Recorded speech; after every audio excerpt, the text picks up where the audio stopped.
Well, let's talk about the new shadow cabinet now, a number of winners and losers. But I want to ask you firstly about Jacinta Nampijinpa Price, who's effectively been demoted. She's been handed the defence industry portfolio. It sees her out of the shadow cabinet. She loses Indigenous affairs. Has her defection from the Nationals failed?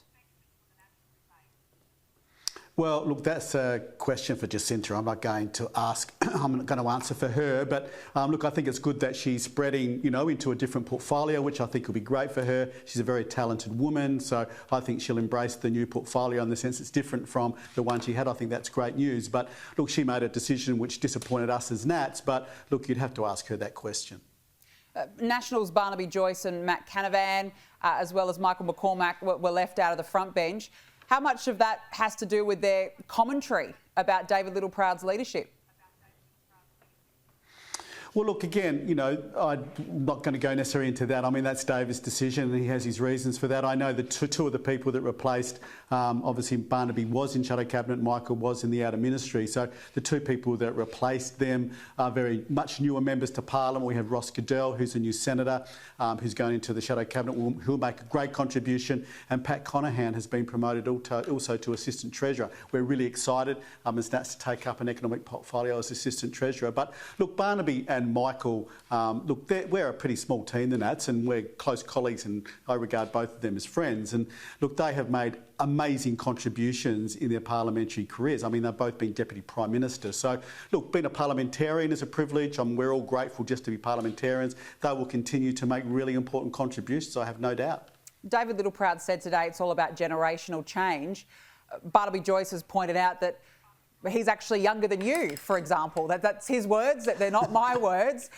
So, I mean, is it just simply a case now of bad blood? And especially you've got Barnaby Joyce, the likes of Matt Canavan, who are going to be really agitating for that net zero 2050 target to be dropped.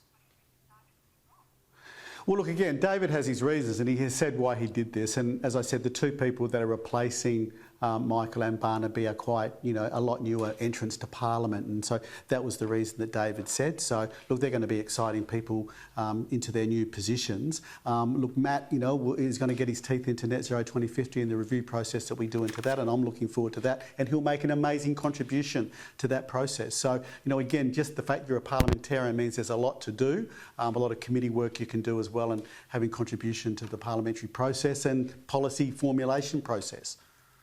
Just before we let you go, what's the pathway now? Is it time to just get back to business? Yeah, look, I mean, we have had a bit of introspection over the last week and a half, which was probably necessary. But look, we have a lot to take up. This Labor government, and they're a Labor Greens government, as we know, while they have a bigger majority in the House of Reps, in the Senate, they still need the Greens to get everything through. So I think they are going to be a dangerous socialist government, even more so than last time, because there'll be a lot of hubris and arrogance about them this time. So we have to get our focus back on them and highlight what they're doing to the Australian public and the Australian community. Yeah, absolutely. Kevin Hogan, thank you very much for joining me on the show this evening. Really appreciate it.